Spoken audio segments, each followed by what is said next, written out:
does midlife mean? Well, of course, not everyone is lucky enough to live a long life, but generally it's acknowledged that midlife is roughly around the ages of 40 to 60. It's at this time that for many there's a subtle shift in your sense of self, a growing unease that things just seem a bit off. You may be waking each morning feeling a bit of gloom and some inexplicable disappointment. You become preoccupied and start obsessing over your failures, and you can't shake the conviction that you haven't accomplished as much as you wanted to in your professional life. This is all a strong indication that you're facing a midlife crisis, and for some of us it can trigger severe and sometimes debilitating depression as well as anxiety.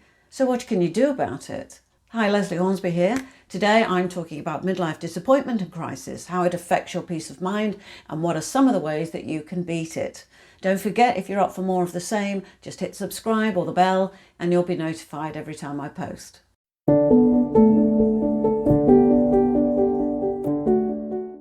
Midlife is a time when people often start to think about their own mortality, and then of course comes the uncomfortable feeling that life is just passing you by. Suddenly you begin to hanker after some fantasy life or obsess over making a change or finding a way to escape. It's often referred to as a midlife crisis, but actually if you're still managing to hold it together, just suffering from an unrelenting drip of disappointment, then the crisis point is yet to come. And that is great timing, because now, before you go and do something daft, or worse still, dangerous, there are things that you can do to head it off at the pass. When you're locked into this kind of negative mindset, focused on the deficits, the failures, you're simply feeding into a cycle of self-sabotage. And it's very easy to get locked into dwelling on dissatisfactions, real or imagined, and even begin to see yourself as a malcontent. Women particularly can feel it very acutely. It's an age where you begin to question your life after perhaps years of building a home, childcare, climbing the corporate ladder, and you look around and you think to yourself, is this it? And there's this instinct to suddenly want to tear it all down. You're plagued with regret and disappointment with yourself and what feels like missed opportunities and untapped potential. I've talked a little about the symptoms of midlife disappointment, but how do you really know if that's the issue and not just your garden variety depression? Well, there are quite a few indicators that flag as MLD. For instance, maybe you've lost interest in a long-standing hobby, or you've stopped looking forward to your favourite television series. You try not to look at younger men because it just reminds you that as far as you're concerned, you're just too old for them. Or if you do look, you risk being labelled a cougar, because doesn't the world just love to shame women who are past childbearing age? You've taken up jogging, or finally capitulated into giving Botox a go, tried wearing more makeup, tried wearing less makeup, explored a radical change of haircut, or joined some kind of craft class, or started learning a new language. Those make me smile, by the way, because I have, in fact, probably tried out 3 of those at least. And then there's quite a few more as well. Other indications are you've started obsessively comparing your appearance and/or achievements with your friends and contemporaries. You've begun considering a radical life change and snap decisions such as moving house, buying a dog, or working abroad. You constantly indulge in thinking about fantasy lives and watching programs like Escape to the Chateau or Escape to the Sun, because I think probably the word escape might be quite significant there. And you have, for example, found yourself trying to reconnect with long-lost school friends and old flames, or even people, frankly, you haven't thought about in decades. And you have big questions, but no answers. Questions like, is this it? And when did I stop striving for my dreams? When did my life start to go wrong? And needless to say, this kind of mindset is both self-destructive and inevitably leads you to depression if you're not already there. And on it goes. The worst part is you become more and more convinced that your best days are behind you. And when reflecting on years of hard work, raising a family, amassing all this stuff that now fills your home, somehow that doesn't feel like the achievements of your life goals anymore, or the career that you envisaged for yourself has never materialised, and now you've begun to wonder if it's just too late to try. Midlife is also a time when sadly we start to lose our parents, or have to nurse them through a difficult illness. And just to top it all off, women in this age bracket often face their own periods of ill health. not to mention your mental agility and memory start to deteriorate. Then for some, there's the weight gain that you can't shift, or the menopause, which can lead to periods of listlessness and low energy. MLD can be insidious and unrelenting and affects not just your mental health, but your physical well-being, and even erodes your social life. If you allow it to take hold, it can sabotage your sense of purpose and optimism about life and your future. Let's talk then about ways to combat it. The first step is frankly to just accept that it's not unique for you to feel this way. Acknowledging MLD can help you reassert your perspective, which in turn can quell your anxiety and put you in a better place to start tackling it. For one thing, it helps you find clarity. Combating MLD, like any negative mindset, requires a determination and commitment to reset your thinking so that you can widen your choices. Choices such as, I make my life, I decide what success means, I choose what I want my life to be from now on. But with that, of course, comes the next question, which is, now what? And at this stage, working with an NLP technique such as reframing is an effective place to start. Reframing is a technique used to create reinterpretations of situations, emotions, experiences, and so on. The intent being to change and establish to a new perspective and perception. The focus is to encourage you to see opportunity in the face of difficulties, and rather than dwelling on barriers or the negatives. A simple example of this is to redefine a problem as a challenge. So rather than viewing your advancing ages negatively, an end to youth and full of limitation, instead you could choose to consider how in pursuing your future goals you might apply a whole lifetime of skills and wisdom that you've accumulated. Of course, it's very tempting to assume opting for the seismic change in your life is going to be the thing that turns it around. However, it's important to say at this point you need to be careful and not only consider what you want, but also what you might lose as a result of those choices. And that might be anything from family, friends, partner, and so on. Defining exactly what you want is important because vague fantasies, they aren't going to be helpful when you're thinking about your future. Consider not just what you think is important to you now, but also if it's still going to be in 20 or 30 years. MLD is often triggered by the feeling that your life has lost meaning, and so whatever change you envisage, it should be about getting that back.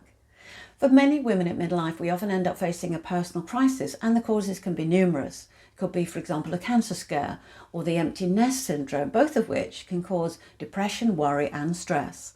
It's these kinds of life events that act as a catalyst for re-evaluating your life.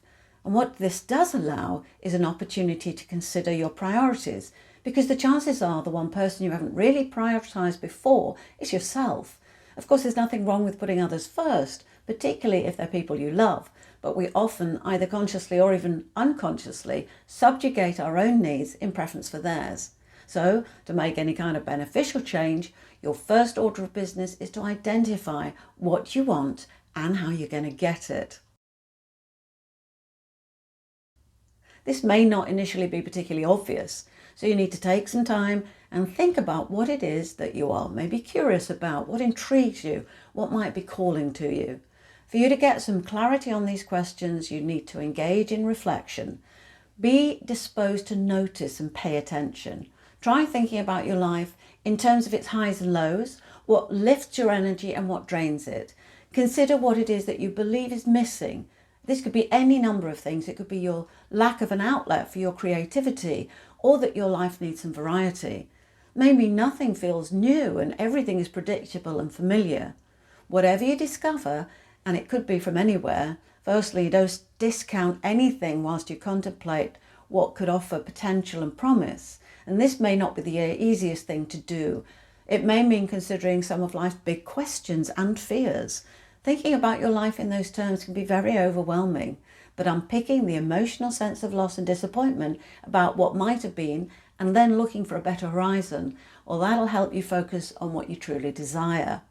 When you have something that really appeals, you'll likely recognise it, and that is the time to start making a plan. Another approach is to assess your values and beliefs. Now, this is easier than it probably sounds because we don't often spend a lot of time analysing our motivations in life, but these are all dictated by our values, and you need to spend time thinking about them as dispassionately as you can. They're central to the very fabric of who you are, and if your life and behaviours are at odds with your values, then happiness can be very elusive. To make a start identifying your values, you can begin by contextualising the whole exercise. And importantly, you also need to consider why you're doing it. Begin with a relevant question. Let's say, for example, you want to know what's important to me in my career. First, make a list of the values that come to mind in relation to that question. Review the list and ask yourself what is significant to me about each of these values. And the answer will likely be a value that's even more important than those. Next, because they won't be in any particular order at this point, you should rank them by importance to you. After that, you should check your value alignment. In order to do this, try running the entire values hierarchy that you've produced through a piece of content, and then you can calibrate the feedback. So let's say you're considering a new role and you're reading a prospective job advert. The job spec is asking for someone who can work on their own initiative.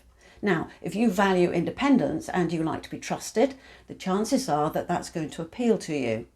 Let's say also the business suggests that they advocate high ethical and moral cultures.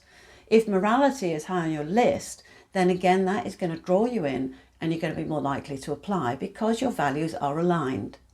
Exploring and becoming acquainted with your core values is key to gaining clarity about who you are and what in life is most important to you. This kind of self-discovery allows you to make more calculated and focused decisions about what kind of life you really want.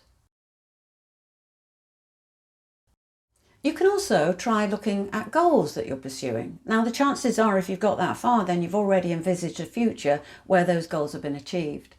Think about the words that come to mind to describe your new life, and now pick the most important ones. It might be success or happiness, power, independence, recognition, and so on. Whatever you choose is likely rooted in your most important values. Once you think you have a handle on it, just write down a few sentences outlining what you want. Going through these steps will help you move forward from merely imagining a new life to actually creating it.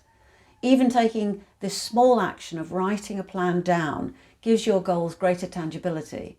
Just drifting along, dreaming of transforming your life is the surest way for it to always be just that, a dream. Taking action, well, that is adopting one of the key behaviours of highly successful people. Some people will talk about happiness. For others, the focus may be success. Whatever the word or value you settle on, you have to then really think about what it actually means to you. If, for example, you deem success a worthwhile pursuit, the first thing you're going to need to do is decide what success looks like to you personally. Aspiring to someone else's definition of success, well, that is a huge waste of your time. It's really tempting, of course, to be swayed by the majority view of what you should do to change your life, as if somehow they have the answers and know better than you, which of course they don't. Take a moment and give it some thought. So whatever answers you come up with, you're going to need to think about the first steps. Are there any practical considerations? For example, do you have the right skills? In other words, will this new life require re-education or retraining, and so on? Naturally, the answer to those questions are going to be as diverse as people themselves, particularly for women from the baby boom era. It seems to me our lives have become quite different from the generations that came before. The expectations are somehow higher and perhaps we're less intimidated by life. We certainly had to learn to adapt and evolve in order to meet the demands of a more emancipated life, coping with careers and career breaks, juggling multiple roles and constantly retraining. And then, of course, there's the pressure of expected to be able to cope with having it all. And perhaps that's why MLD can be so devastating. What were once busy, pressured lives slowly become diluted and sort of drop out of focus. It's tempting to think that change needs to be radical and all-encompassing, but it's pretty important that you view your future with realism. Whether you're dreaming of a new career, or you want to turn a passion into a paycheck, which is a common life fantasy, by the way, it's a good idea to start with a forensic financial assessment. Look at what you've got as well as what you can expect to get. And there are some great websites to help you with that, such as savvywoman.co.uk. That's a website that deals with pensions and future needs as well as forward planning. Remember, take baby steps. If you can, find people who've got where you want to be and find out how they did it. Don't feel like you have to do everything at once. There's no reason why you couldn't juggle, for example, a part-time course or a mini enterprise with your current job. And if you're struggling with an empty nest, maybe try finding some voluntary work, because that can be far more helpful than just going on a holiday of a lifetime, for example. Finding a role that will help you with your caring instinct and knowing that you're doing something worthwhile and something that's going to make a difference can be a real tonic against that bleak feeling of no longer being needed. Whatever you do, don't burn bridges. If you really want to live abroad, maybe just rent your house, don't sell it. More than one person I've come across has sold up and left that new life, and 6 months down the line, they're desperate to come home. They're feeling adrift or miss their friends. They realise winters abroad can be just as cold as at home. Maybe their money doesn't stretch as far as they thought it would. Or they're just plain homesick. Instead of writing off a stale marriage, think of midlife as a time to reconnect, to put yourself and your partner first. It's a pretty classic mistake to blame the things that are right in front of you. Feeling awful isn't necessarily resolved by getting rid of your husband, and chances are he's not actually the problem. A life coach can help you untangle your needs and is there to listen rather than offer advice. Chances are you just articulating out loud what's bothering you can help you bring clarity. It takes a certain kind of self-confidence to buck the trend and walk your own path. And you can also guarantee that on that journey to the other picture of your life, the one that you've so often fantasized over, there are going to be obstacles and challenges, unexpected roadblocks that will work very hard to blow you off course. Often it might feel like it's external forces that are at work, but take it from someone who has worked with a lot of people facing midlife disappointment. More often than not, these obstacles tend to originate from your own thoughts. Resilience is key. This kind of mental strength comes from your ability to decide how you feel about things rather than just allowing yourself to drift back into established thought patterns that got you into trouble in the first place. Studies have shown that we feel happiest with our marriages in our 70s, when the deepening intimacy and companionship and mutual support can be crucial, even prolonging life. It's worth bearing in mind that starting over at 40 is not easy, no matter how liberating it might seem at the beginning. The last thing you want is to find yourself wishing that you'd worked your relationship instead of walking away. When you're pondering your blue sky thinking, be very sure that you're not falling prey to the idea that the grass is always greener. Leaving a partner who no longer excites you might seem the obvious choice, but what comes next? Maybe some other woman steps in, maybe even a friend, and before you know it, she's securely installed in your marital home. It may seem unfair, but the truth is that men with homes who haven't completely let themselves go, they more often than not find someone new, and often quite quickly, whereas women often aren't quite so lucky. Now, there's nothing wrong with being single, of course, as long as that's what you want. Then there's the practical consideration of your financial security. You may find that you have to tighten your belt in a way that you never had to before. Whatever the itch, you really do need to consider the worst case scenario and first ask yourself, will I be happy? Will I have no regrets, even if I never get out of that bedsit or meet another man? MLD can be an opportunity rather than something to overcome, a chance to correct your course and add to your life.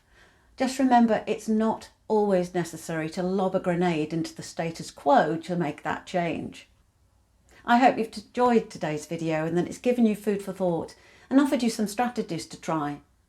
If you decide you want to make a change but you don't feel that you're able to do it completely alone and you'd like to try some life coaching, well, why not get in touch? I've added a link below that allows you to book a 30-minute free chat with me and to talk things over. In the meantime, just hit subscribe or the bell if you'd like to be notified of any future videos. For now, thanks so much for listening, and please take care, and I'll see you soon.